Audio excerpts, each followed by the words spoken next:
Hey, today on the Cooligans, we're going to be talking to two guests. Yeah, that's right. We double the fun. It's not just us. We're talking to Paul Tenorio. That's right, which sounds like he's Italian for some reason. And we're also going to be joined by MLS veteran legend Mike Magee. Yeah, that's right. That and more today on the Cooligans.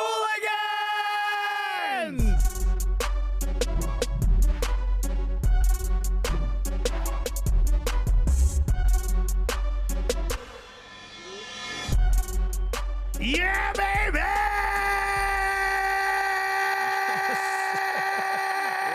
go!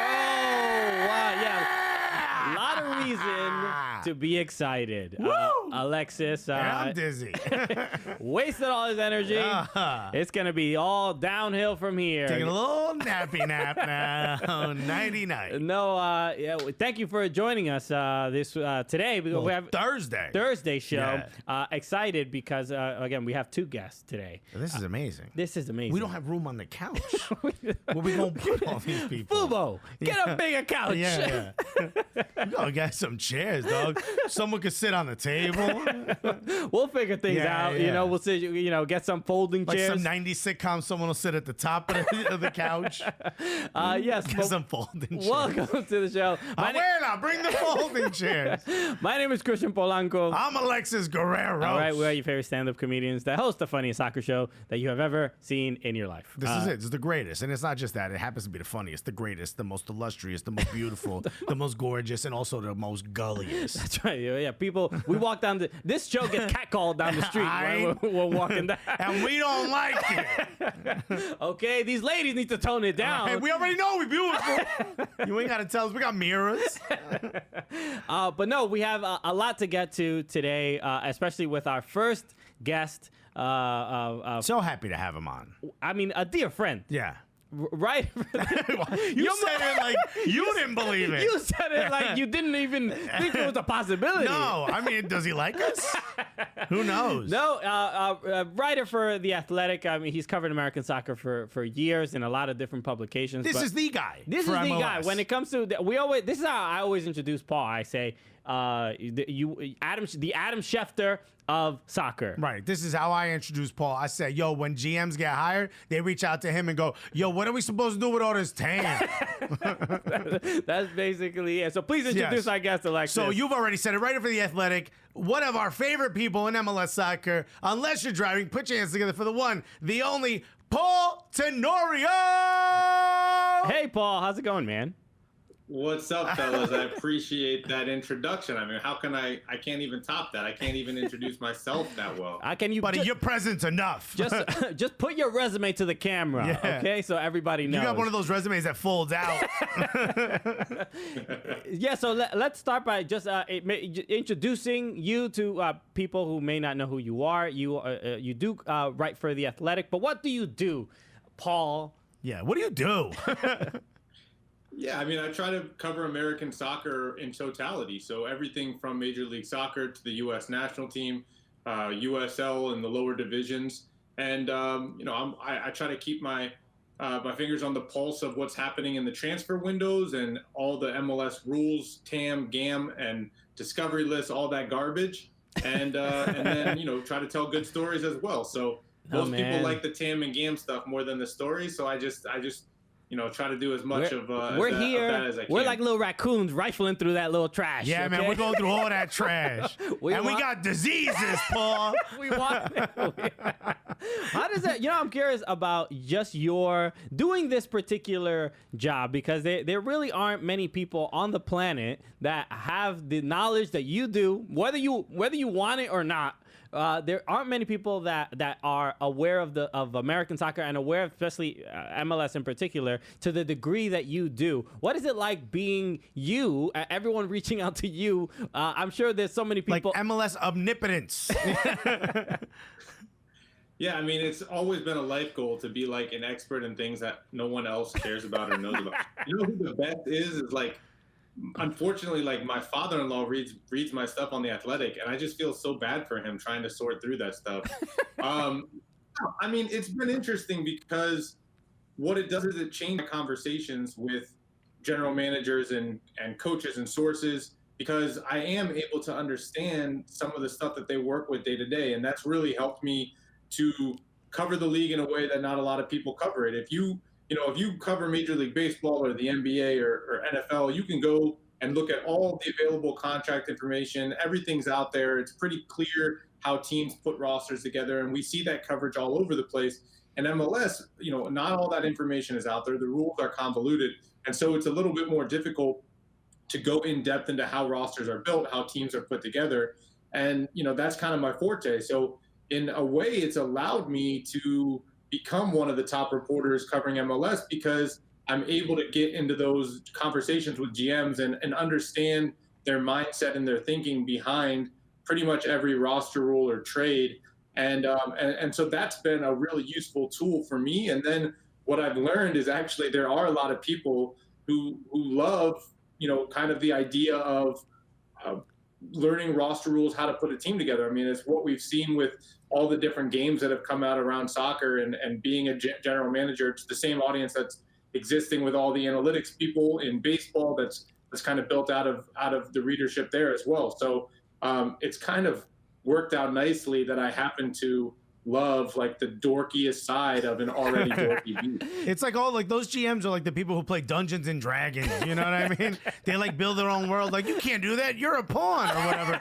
And like now they're perfect and for I'm on the capologists. outside, like taking notes about the Dungeon and Dragons movie. You know what I mean? You're like, oh, Steve did this with a 16-sided die. You know? Could you theoretically run a team? Could you, or I don't know, maybe even put together a team, or maybe be a team president? Could you understand the financials of how players are paid? Do you think you could actually run a team? I think that, I feel confident that I could step into a front office. Keep in mind Colorado last year, so go ahead.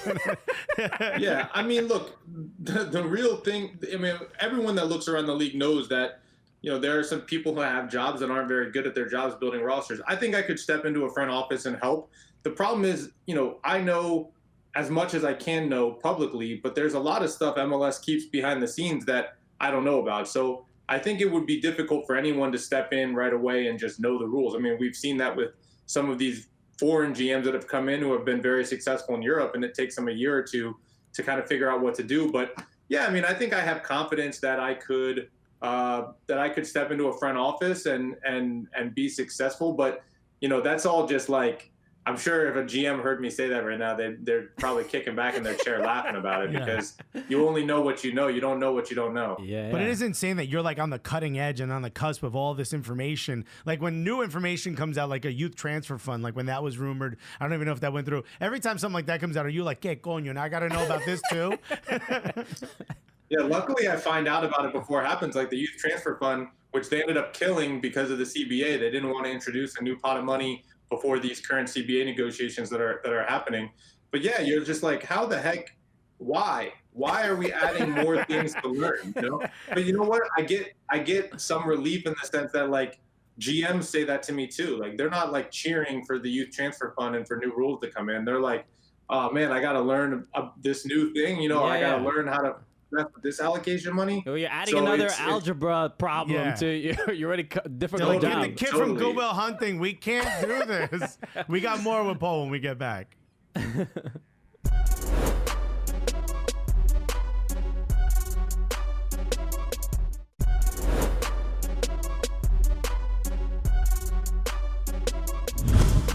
That's right, baby. We are back. We're here with Paul Tenorio of The Athletic. Paul, you mentioned the CBA just before. Apparently, there's an extension now. Talks were that they were supposed to have either figured it out or maybe a strike January 31st. Obviously, that didn't happen. What could you tell us about where it is now? What do you expect to see? Is the single entity gone? What's happening, Paul? No, single entity is not gone as much as some people might want it to be gone. No, I think talks have been positive overall, compared to the last CBA negotiations in 2015 that I felt were really tenuous all the way till 48 hours before the first game of that season. It felt like there was going to be a strike. There actually was a vote to strike.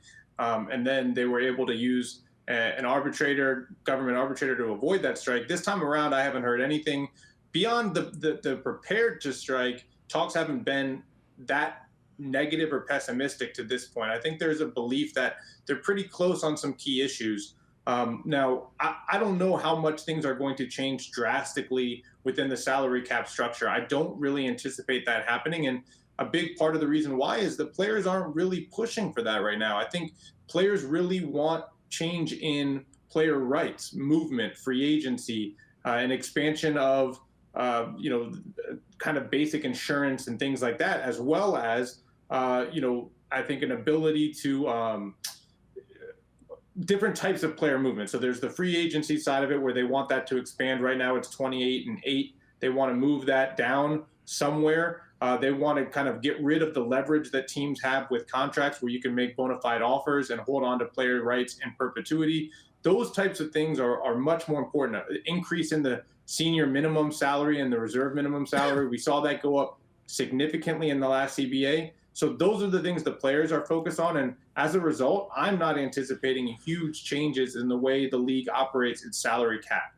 How, as far as, especially when it comes to salaries and when it comes to how much owners are investing into their roster, right? It feels like this CBA negotiation feels a little different than definitely the last one, given the expansion fees, right?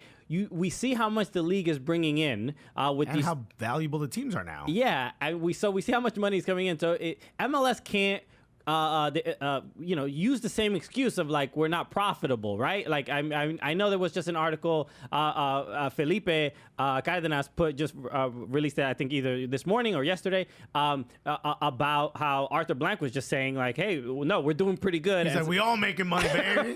we're all crushing it. So it feels like that the players have a little bit more leverage than before. Do you get that sense at all? Yeah, I think Blank's comments to Felipe certainly didn't help the cause of the league in these negotiations. I'm sure he got a call from Don Garber, but yeah, I think the players are definitely aware. I mean, the league hands over its financials to the players as part of these negotiations. So they're definitely aware of what the league has and how much money they're losing. But it's really easy to move money around to different things and put all of your losses in the teams, keep the profits and the revenue from Soccer United marketing separate. A lot of owners are writing off the losses in the league. How are they counting investments in training facilities and stadiums? Are those put down as losses when realistically those aren't losses? That's the way that the league is able to point and say, hey, we're not making a ton of money. Now, all of that being said, they are still well short of the major revenue streams that we see in other professional sports, both here and abroad, and that's in the television money. So I think that gives the league some leverage. What they're saying to the players is until we see that TV money go up in a couple years, and how much it goes up, they're not sure, we're not going to commit to crazy spending. And the question is going to be, what do the players try to put in as a protection if that revenue does go up drastically? Can they put a clause in the CBA that says that the percentage between revenue to how much money is in the salary cap jumps with whatever that percentage goes up in revenue? Do they put in a clause where they can potentially opt out of the CBA if that revenue hits a certain number? Those are the types of things I think the players union is thinking about.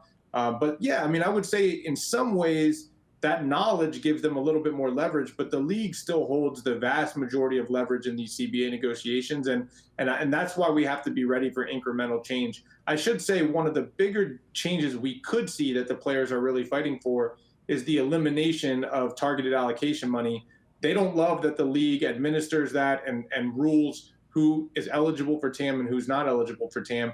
They'd rather just take that $4 million total and put it into the salary cap and let teams use it as they will.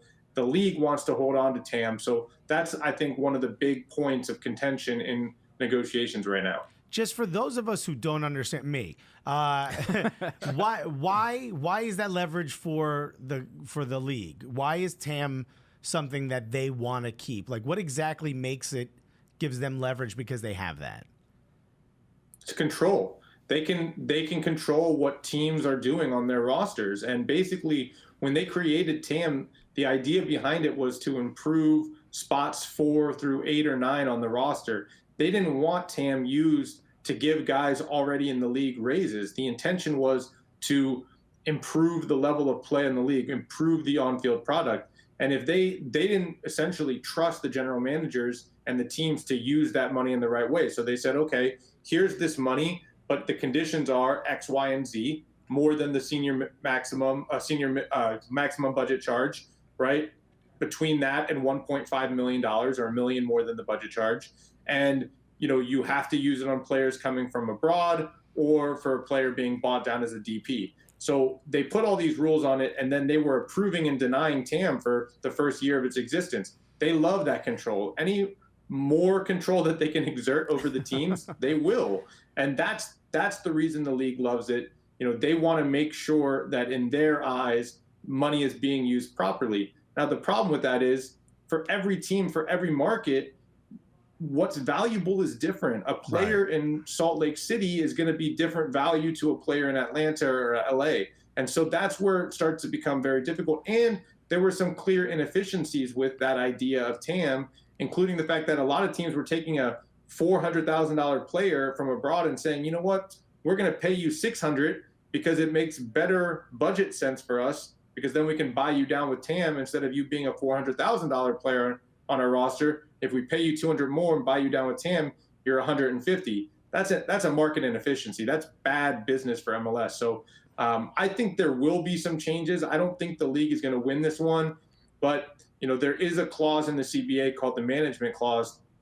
It basically gives the league power to change rules as they see fit outside of these CBA negotiations, which is how TAM came about in the first place, about a couple months after the last CBA was agreed. So I wouldn't be surprised if they relinquish some of that control with TAM and then introduce something else that gives them more control to exert onto teams. How are we still in a place where the league does not trust its general managers and its team presidents to operate a club properly, right? It seems like that we should be moving to a place where the people in those positions know what they're doing. Or right? at the very least, how come, especially someone like yourself, how come we're not in a place where those GMs are leaking that information when those situations don't happen to create a bit more of a groundswell to hopefully push for that change, right? Yeah.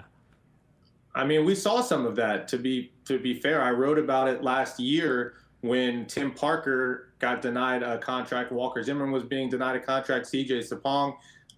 It wasn't a coincidence that I started to hear about those incidents. GMs were upset. The agents were upset. The players were upset. Everyone was upset.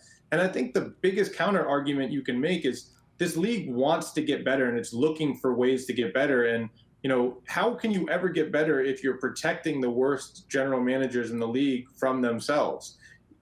What you want to have happen is there are always going to be teams that fail. That's the way sports work. And if you allow those GMs and teams to fail on their own merits, then they eventually get fired and replaced. And you hope that the next GM is better at his job. And that's how people get better. And the league really isn't allowing that to happen in some ways. Obviously, people are still getting fired and hired and all of that. But, these protections put into place, they're really done more for the control from the league side than they are done to help or hurt other teams. I mean, there's no GM that wants the league looking over their shoulder constantly. And by the way, other leagues have these central offices that help teams, but that's all they do. They assist teams with questions. They help clarify salary budget rules, how a guy can fit under contract.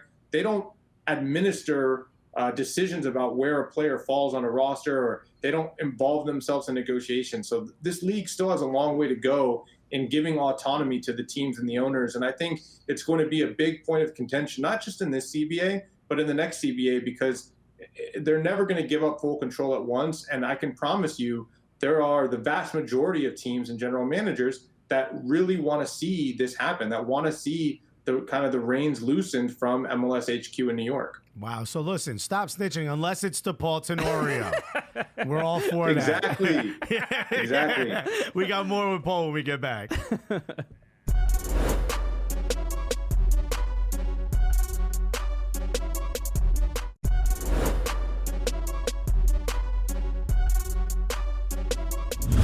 Okay, welcome back. We are still here with Paul Tenorio of The Athletic. That's right, baby. Now, Paul, I wanted to ask a couple things, but I want to start first with there's been a lot of Liga MX players coming to Major League Soccer. Has this changed? And Christian doesn't like it. No, I'm more than happy about it. Yeah. We just saw, I don't know if it's confirmed that you had reported about Rodolfo Pizarro possibly going to Miami, that the deal is being sorted out. Has this changed the dynamic of your job where now all of a sudden you're going to have to call some people, general manager in Mexico, and now it seems like the pool is sort of growing of like it's becoming, MLS is becoming much more global than ever before. WhatsApp is a beautiful thing, man. It's a beautiful thing, and I'm using it a lot more recently. I'll tell you that much. Yeah, it's an interesting dynamic that's happening, right, between these two leagues that are trying to compete more against each other and capitalize on the strengths of each other. So for Liga MX, obviously, there's a massive audience here in the United States that are watching those teams, loyal to those teams. MLS wants a piece of that pie. On the flip side, MLS is, it's a really strong business. It understands how to produce events, and it's got strong ties to the TV industry here. Mexico wants to capitalize on the things that MLS does well on the business side. So I don't think it's a coincidence that as these leagues study each other more and compete with each other more, we're seeing more interaction between the two. Talking to a bunch of GMs recently for a story I'm writing about this topic, I asked what's been the biggest difference. Well, from the player side of it, you're coming to a league that's very stable in MLS.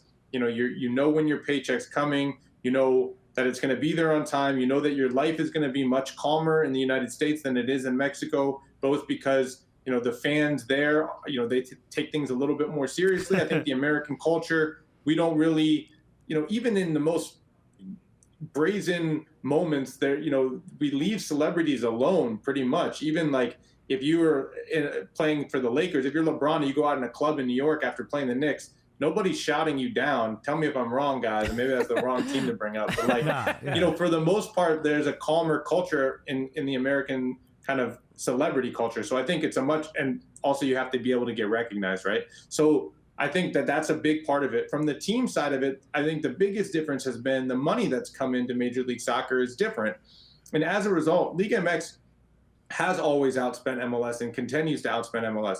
But players that weren't really available to MLS when it was kind of in its last variation of its spending, which was, either spend big money on big names, the Pirlos and the Kakas and the David Villas of the world, or you don't spend. Now we're seeing teams looking elsewhere for talent that are more in their prime, and it's really easy to go into Mexico and buy these players for prices that fit that DP model. And so you're seeing transfers for 10 million, 12 million, 8 million for players out of Mexico. It really fits the MLS model. I think a lot talking to GMs also, when they scout these leagues, they believe that successful attacking players in Mexico translate well to this league that's becoming more wide open, where the money is spent, the vast majority of money is spent on the attacking end.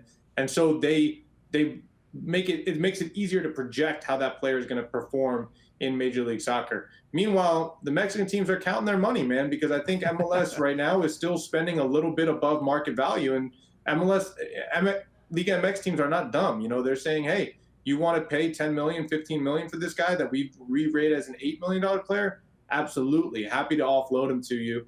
And I think that has a lot to do with it as well. Now, Liga MX players coming in is absolutely a wonderful thing. Turning a little bit to new teams coming into MLS, the Nashville situation, we heard positive things, and then all of a sudden, we stopped hearing such positive things, and everything's kind of turned. Yes, they're dealing with a possible. Yeah. Their stadium was supposed to be construction was supposed to start. We hear they're going to start playing at Yankee Stadium. I mean, that's how rough things are going there. Why don't you tell us a little bit about where we are today and what is the actual picture? What should we really expect? Because there was a report on MLSsoccer.com that said like 70% of their ticket sales are season tickets, but now we're hearing they only have 5,000 season tickets. So if that's the case, ain't no one going to be at the stadium besides Atlanta United fans for their home game. Like, what's happening? Yeah, I mean, I think for a while now we've been hearing reports. We've been hearing things from sources that MLS is concerned about Nashville. They're concerned about the performance of ticket sales. They're concerned about their scared about the readiness of the club for its transition into Major League Soccer. They're just worried that they're not ready for this ramp up that happened rather quickly on one end, and on the other hand, they've had some runway to get this right. I think it was like 6 or 7 months ago that my colleague Pablo Maro was hearing that there were issues with the stadium in Nashville, and we got denial after denial after denial. And now you flash forward, and there's public back and forth happening between the mayor and the league, who are essentially, they're reprimanding publicly the political figures in Nashville for not tearing down a stadium and beginning construction. It's clearly problematic right now, and I think it's essentially become a public negotiation. And the goal here, I think, is to kind of galvanize the people in Nashville to try to support the team and the vote that occurred, or the vote of confidence, certainly from the politicians prior, in order to land a Major League Soccer team in the market and say, hey, look, this is on you guys. The ball's in your court. We're ready to move forward as a league to build, and it's not happening. How that's going to play out, though, is a big question mark. We don't really usually see this. I think it's kind of a late tactic to try to exert pressure on a politician, and it's going to be up to that politician how he handles it. I'm interested to see this drama play out, but I certainly think that it's a red flag for this market, and it's something to keep an eye on, not just in this inaugural season, but kind of how things continue to unfold, because it is concerning. And Major League Soccer hasn't had to deal with this. If you look at the expansion teams that have come in over the last 10 years or so, it's always been a success story. It's always had this great, huge launch. Atlanta, positivity. Orlando, the crowds were amazing to start off with. Minnesota, they're on the field, they were terrible, but off the field, they performed so well. So, this is a new problem for Major League Soccer, where a market that they're going into doesn't look like it's going to be an instant success off the field. Yeah, it's funny because I've seen the Nashville, I think it was either the team or the team president or somebody, scold the mayor by offering him $19 million to settle this whole issue. So that's someone scold us. Listen, Paul, thank you so much for being on. You said you have an article coming out. Everyone can find you on The Athletic. Also, what are your posts, your socials, whatever you want to plug? Just at Paul Tenorio on Twitter. And guys, I don't know if you're familiar with Mike Magee, but just know that I got a drink with Mike Magee before you guys got a drink with Mike Magee. So I'm still right here above you guys. Good point. We'll beat you to something. Thank you, Paul Tenorio, for joining us. We'll be back with more after this.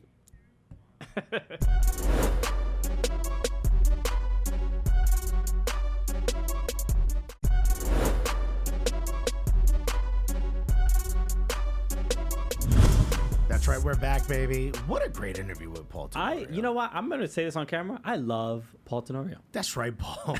We're in love with you, Paul. I know you didn't expect to find out this way, but hey, man, this is how it is. You didn't see it, but Christian kissed the screen you were on, dude. I don't know if you felt the tingle out there in Chicago. It'll be in the behind-the-scenes documentary about the Cooligans. In the behind the music. But thank you so much, Paul. Thank you, Paul. Thrilled about our next guest. The guests don't stop. It doesn't stop. We got a revolving door of celebrities here. Yes, our next guest. You may have seen him.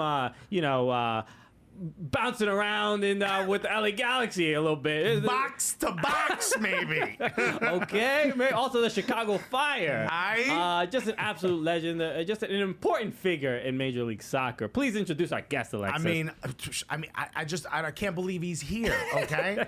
I don't know why. Why are you even driving? This is too exciting. So pull over so you can put both your hands together for the one, the only, our designated player, Mike Magee, everybody. Hey! Michael! First of all, I love Paul Tenorio too. So Look at that. This guy it's a tough act to follow. This show ain't about Paul. It's about us.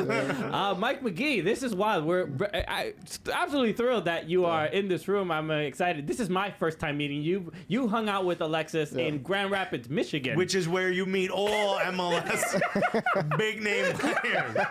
In Grand Rapids. How did we both get hoodwinked into going to Grand Rapids, Michigan? I have no clue what happened there. Kyle Martino just threw some kind of spell on us. And I woke up and somehow I was in an Uber. And You drove from Chicago. You took an Uber from Chicago to Grand Rapids, Michigan. Yeah. Is that a 3-hour Uber?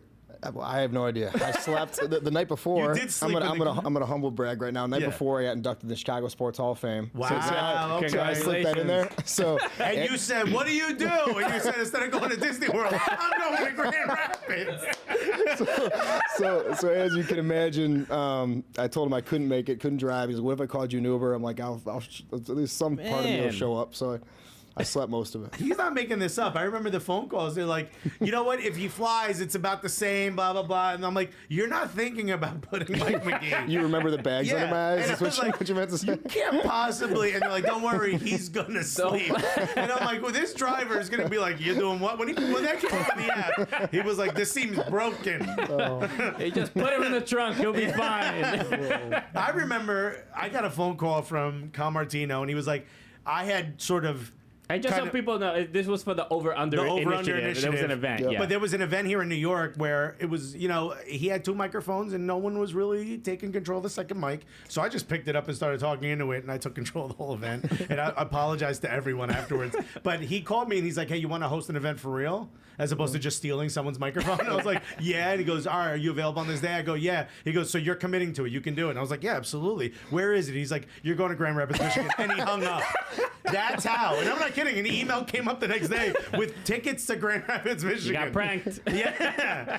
I was like, when you grabbed the mic, I'm not gonna lie, I had no faith in you. I'm like, you all of a sudden you had me dying laughing the Thank entire you. time. Look at that. Look at that. In the beginning, I was kind of like, what's going on here? Like, I thought I was here for the kids, that. and all of a sudden he's cracking jokes. And Everybody- I didn't want to laugh, and then all of a sudden, Mike Magee, got me. Alexis's wife, has mother. no faith in it. my mother, no one. It's a common. But wait, here's the change. He now believes in me. I do. So most people just continue to disbelieve. Now we've got someone turn. Mike, we should at least start with. Huge fans of you. I mean, as when I started watching MLS and going to MLS games, I remember going to MetroStars games, early New York Red Bulls. You were that figure. You were one of these guys. I'm like, all right. These guys, he seems a little bit better than everybody else. He's balling out here. What has I guess my first question is, what do you think of the league now? Do you almost wish that you were playing in it now with all these incredible clubs and giant fan bases? It's incredible how far the league's come. I think especially since the year Beck's got here, each year you could see it going up. In the last 5-6 years, an insane amount. The pay makes me want to be playing right now. I can see it. My hip tells me it's time to retire, but it's been really fun to watch the league. And the MetroStars was a good pull. Yeah, it's a really dude. good pull. That's good respect. You texted some of the other older guys like, "Yo, we would have been tanned." You talk so much shit. These guys are soft, spoiled. Oh, 4 charter flights. Well, la-di-da. They're complaining about it. You're like, 4? Yeah. I used to fly with one of the rookies on my lap. Not that far from the truth. It is incredibly impressive, and it's like now, and you're obviously a Chicago native, and obviously play for the Chicago can hear Fire. the accent. Are you? Are you? He's definitely our first MVP. Have we had another MVP on? Besides me, no. Okay. I mean, this is okay. I'm glad we sorted that out. But even you mentioning being a part of the Chicago Hall of Fame, like, what did that mean to you to be recognized to that degree? It's cool, man. Especially since I stopped playing in 2016, and then you notice that no one really cares about you anymore. So 2 years removed or whatever it was, then getting a reward, it's cool. You think you're just done and you're forgotten about. Especially in your hometown, and my family was there and friends, so it was cool, and we obviously celebrated that night, and that's when we met. You should have seen how he showed up to Grand Rapids. Yeah, no one sleeps in an Uber to Grand Rapids. I had a huge bag, and everyone's like, "Dude, you're coming for one day." I'm like, "Dude, it's a pillow and a blanket. Yeah. It's chill." So I slept the whole way. We got more when we get back.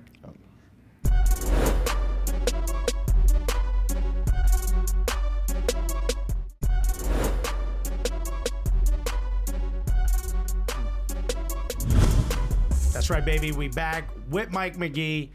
Mike, now you watching, so much happening in MLS. It's incredible, like all the different changes. When you think back to when you started and a rookie coming in now, like if you could talk to the rookies coming in this season, like what would you say the difference is between when you started and what they got? I don't even know where to start.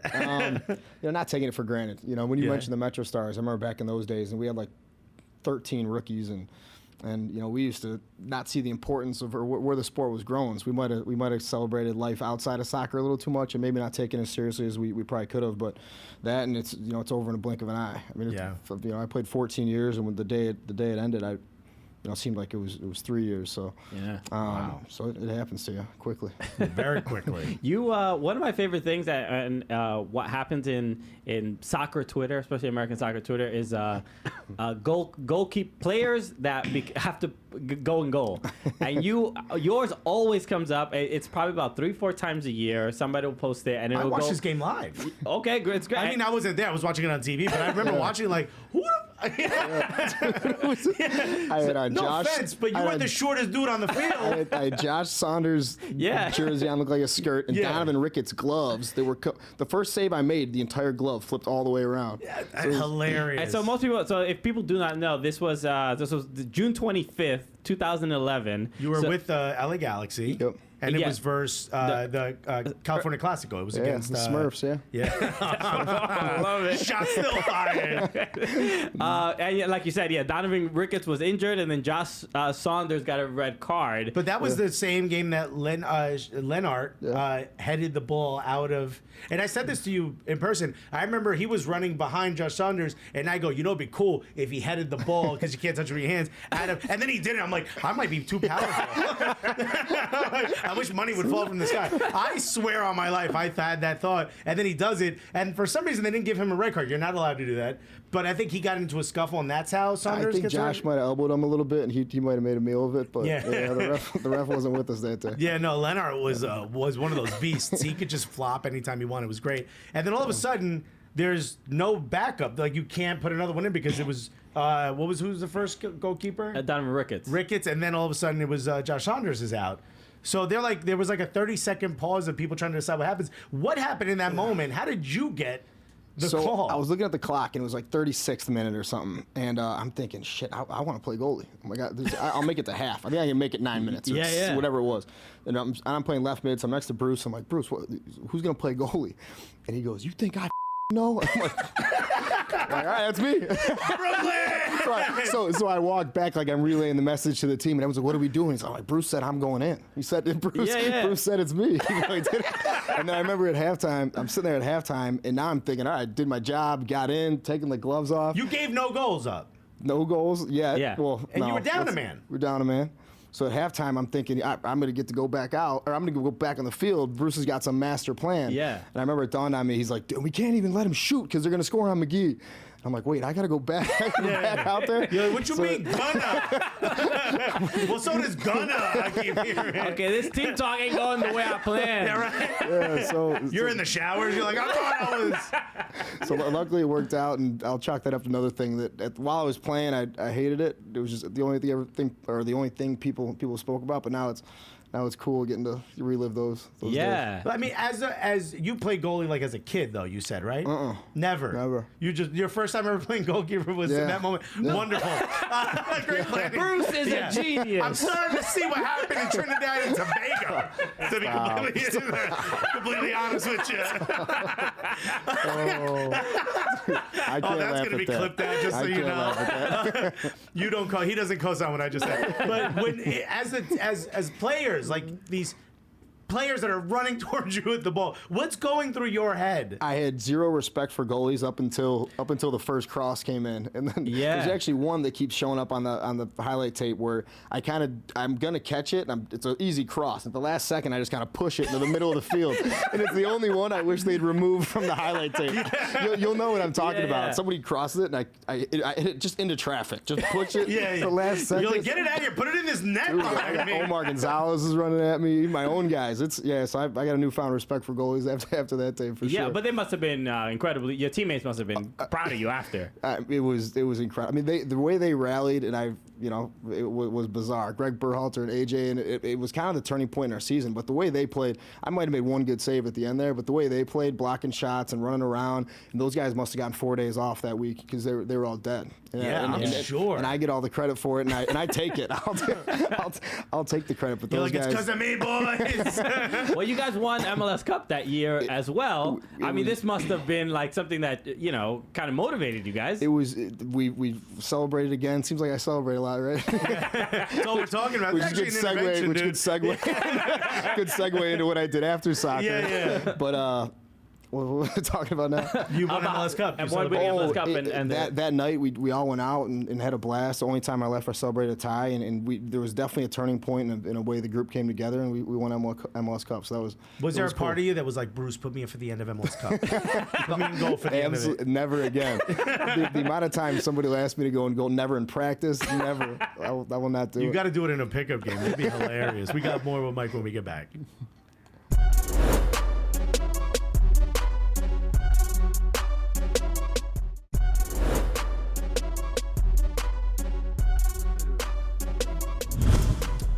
Welcome back, everybody. What an audible. Very late. We're so smooth here. Clearly, that's a false start or something. Somebody threw a flag. Welcome back. Yes, we have. There's a box here that we should address, Alexis. Absolutely. Now, this you sent us this. I did. We've never done an unboxing with the unboxee here. Exactly. And he didn't even bring it with him because he just got off of a plane. But no, he brought had the box sent here. Which, I've always wanted to do with my luggage. When you fly somewhere, just mail it first, so you don't have to bring anything with you to the airport. Alexis did tell me either bring it or don't even show up. So yeah. Okay. Maybe that happened. Okay. Okay. You want to put that box away? Yeah. Let's get rid of it. Okay. This is Okay. All right. A little booze.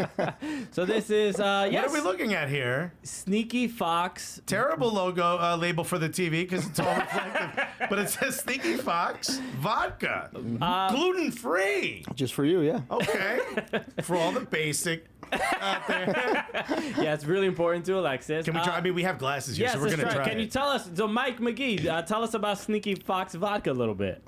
My brand, it's vodka, gluten free. This is yours. Yes. It is mine. No, it's something I did while I was playing. I started looking into the spirits industry. I really want to do a whiskey. Omar Gonzalez, Landon Donovan, and I, we take our win bonuses and we buy like Johnny Walker, Louis XIII, too expensive of stuff, and then we'd only drink it after wins. So as my far we know there's bonuses, right? There's a lot we don't know about MLS. They grew since I played. So when I got done playing, I wanted to make a small batch whiskey or bourbon, and obviously pivoted to doing something a little bigger and kind of been running with it. This is this is incredible. I haven't tried it yet. I hear about it all the time, especially in Chicago, because I honestly, whenever we're in Chicago, could this become the thing instead of Malort? Yeah, that's what we always. We make Sneaky Fox the thing you make people that aren't from Chicago. Those are the two things we always hear about. What are your thoughts on Malort? Oh man, it's a Chicago staples, right? It sucks. It's disgusting. Your pizza stinks. Your booze stinks. It sucks. It's disgusting. But I love it. You have to say that. Yeah. You have to say that. You felt me. You felt me having to say it there. I know you don't like it. No one likes it. Yeah. My favorite part about Malort, as soon as you take the shot, everyone who told you to take the shot goes, "It's terrible, right? Why are you making me do this?" Well, cheers. Thank you for sending us a bottle. What an honor. Here, I'll put the... Yeah, let's do it. Cheers to Sneaky Fox. All right. What should we be tasting? Notes of paint thinner. Oh, boy. Oh. You guys... That's actually not really man great enough vodka. for this beverage. You guys might appreciate the reason I named it. So first time I ever drank, we'll say I was 18 for all the kids out there. Okay, yes, still not the legal age. 20 Montreal. Well, you'll know the rest now. So my dad caught me. My dad's a big dude. He's like 6'4". Anyways, he catches me and he calls me a sneaky. And then beat the shit out of me. So so you drank his booze? Yeah. So that's my oldest memory drinking. I think that the beating I took inspired me to play some soccer and take off drinking for a while. So I've been. This is my entry back. Okay. It's a great vodka, by the way. You can drink it on its own. And I guess we should probably come up with our own brand of vodka from our first memory of drinking. So instead of Sneaky Fox, I'll go with Coño tu madre pendejo Fox. Okay, it reminds me of my mother. Oh, mama! She's not dead. I don't know why. I need The nostalgia. Pero que coño vodka. Mike, we had a question from one of our Gully Squad members. So these are like our more devoted fans, and this is a very specific thing. And I'm curious if you remember this. So this was a U.S. Open Cup match in 2014 against the Atlanta Silverbacks. Robin Seguini, she asked, do you remember us kind of teasing you and saying mine, like in Finding Nemo, but they were saying Mike, and then and she remembered she thinks you got red carded soon after. Do you remember this? I don't remember the Mike, but that was the funniest red card of my life. What happened? Dude, I don't even know. Me and another guy came in close. And we both kind of leaned our heads in, and at the same time did the fake, and he gave us both the red card. Whoa! But the best part was, as I'll get back in the mic here, the best part was, is even after it happened, we both kind of came together like, oh, my bad. As we're apologizing, red.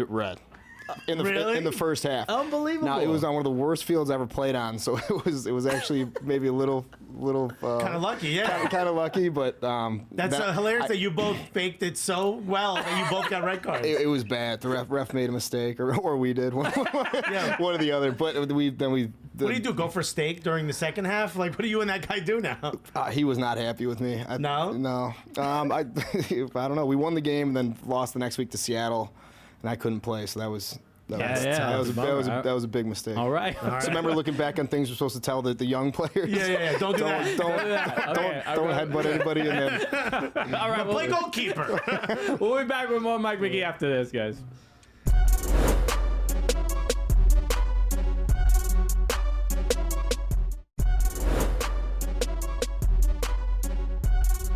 Flip it. That's right, baby. We're back. And oh my God, thank you so much, Mike Magee. Incredible, man. Absolute honor, for real. And this isn't the Sneaky Fox booze talking. This is for real.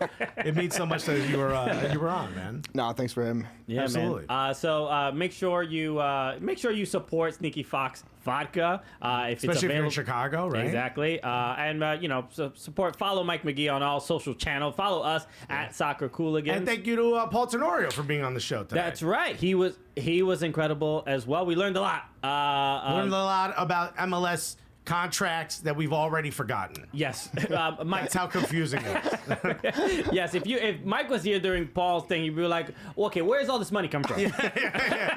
Because I didn't see this when I was playing. So thank you, Mike. Did you have a good time on the show? I had a blast, yeah. Honestly did. Incredible. So, and thank you, because I know you're in town for the MLS kit reveal event, so it's an absolute honor that we got an MVP on the show. That's right. We bring the stars here. They come here first. Okay? And then we crash parties. That's right. We showing up anyway. Delivery boxes dressed like UPS guys. All right. So thank you so much for tuning in. We really, really appreciate it. So for Mike Magee, my name is Christian Polanco. And I'm Alexis Guerrero. And together, what are we? The Cooligans!